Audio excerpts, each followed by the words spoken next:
ఓం శ్రీ మహాగణాధిపతయే నమః.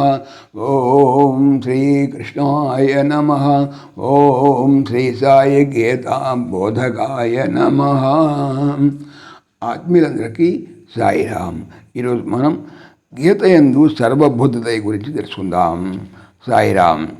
గీత యందు కలది వాచా వేదాంతము కాదు, అనుష్ఠాన వేదాంతము. ప్రతి చిన్న విషయమునందును అది ఆచరణపైననే మొగ్గు చూపుతుండును. హృదయ పరిపాకము లేనిదే మోక్షం ఎవరికి చేకూరదని గీతాచార్యుల యొక్క మతము. చిత్తము రజోగుణ తమో గుణాత్మకమై కఠినముగా ఉన్నంత వరకు పైపైన ఎన్ని పూజలు చేసినను, ఎన్ని స్తోత్రములు వల్లించినను, ఎన్ని ధ్యానములు ఆచరించినను మోక్షము చేకూరదు. పరప్రాణిపై దయ కరుణ వర్షించినప్పుడే యోగము, భక్తి, ధ్యానము, జ్ఞానము మునగనవి అభివృద్ధి గలవని నిశ్చయింపవలను. భగవంతునిపై భక్తి కలిగి జీవరాశులపై ద్వేషము కలిగి ఉన్నచో ఆ భక్తికి అర్థమే లేదు. అది భగవంతునికి గావింపబడేటువంటి ఉపచారము కాదు, అపచారమే యగును. సర్వజీవ తిరస్కార కేశవం ప్రతిగచ్చతి అన్నారు. కాబట్టి ఏ జీవిని తిరస్కరించినను బాధించినను భగవంతుని బాధించినట్లేగును. ఎలననగా సమస్త జీవకోట్లను విరాట్ రూపుడకు పరమాత్మ యొక్క అవయవములు. ఏ ఒక అవయవము బాధింపబడినను మూలమునకు దెబ్బతగులను. కావున సర్వభూతదయ అనేది యోగములన్నిటికీ పరమావశ్యకమైనటువంటి అంగము. ఈ సత్యమునే భగవద్గీత ప్రారంభం నుండి అంతం వరకు పదే ఉద్ఘాటించుతూ వచ్చింది. సందర్భము దొరికినప్పుడల్లా జీవకార్యమును భగవాన్ నొక్కి చెప్తున్నారు. అద్వేష్ట సర్వభూతానాం సర్వభూతహితే రతాః నిర్వైర సర్వభూతేషు మొదలైనటువంటి విశ్వ ప్రేమ సూచక వాక్యములెన్నో గీత ఎందుకు కనిపిస్తున్నాయి. సర్వభూత అని ప్రయోగించడం వలన మానవ కోట్లనే కాక సమస్త జీవకోటిని ప్రేమించవలనని, దాని ఎడల దయగలిగి వర్తించవలని బోధపడుతున్నది.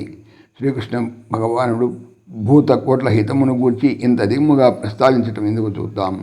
కేవలము ధ్యానము, పూజ, జపము, యోగము, విచారణ బోధించిన చాలా అని ప్రశ్నిస్తే చాలదని చెప్పవలసి వస్తుంది. మందు తిని పథ్యం ఆచరించనిచో వ్యాధి ఎట్లు నయము కాదో అట్లే భగవంతుని పూజించి భగవత్ స్వరూపులైనటువంటి జీవకుట్లను ద్వేషిస్తే భవరోగమన్నిటికీ శమింపజాలదు. కావున మందు పథ్యము రెండు ఆవశ్యకములేవును. అట్లే అన్ని యోగములతో పాటు భూతదయు అత్యవసరమై ఉన్నది. ఈ సత్యమునే భగవాను ఈ క్రింది శ్లోకములు చక్కగా నిరూపించున్నారు. మత్కర్మ కృన్మత్సరమో మద్భక్త సంగవర్జిత నిర్వైర సర్వభూతేషు యస్ సమామేతి పాండవ. ఎవడు దైవ కార్యములు, దైవ ధ్యానము, దైవభక్తి, దైవ జ్ఞానములతో పాటు సమస్త ప్రాణుల ఎడల దయ కలిగి ఉండను అతడు నన్ను పొందును. ఇంతేకాదు 12వ అధ్యాయంలో భక్తుని గుణముల గురించి ప్రస్తావిస్తూ మొట్టమొదటిని అద్వేష్ట సర్వభూతానాం అన్నారు. సమస్త ప్రాణికోట్ల ఎడ ద్వేషము లేకుండట అనేది సుగుణరాజ్యమును పేర్కొని ఉన్నారు. ఈ ప్రకారముగా బోధించట్లో గల ఆంతరం ఏమిటి? భక్తి యొక్కయు, యోగము యొక్కయు, జ్ఞానము యొక్కయు వాస్తవ స్వరూపమును బోధించటే అవుతుంది. సర్వము భగవత్ స్వరూపముగా వీక్షింపగలుగుటను అభ్యసింపజేయుటయే అవుతుంది. భక్తి జ్ఞానాదుల యథార్థ స్వరూపమును వెల్లడించుటయే అవును. వేళ అనుష్ఠాన వేదాంతమును ప్రోత్సహించుటయే అవును. భాగవతమున సుధాముడు శ్రీ కృష్ణ భగవాన్ని 3 విషయములు అర్థించాడట. ఒకటి నీ పాదకమల సేవ, రెండవది నీ పాదాచికలతోటి నియము, మూడవది నితాంతాపార భూతదయ.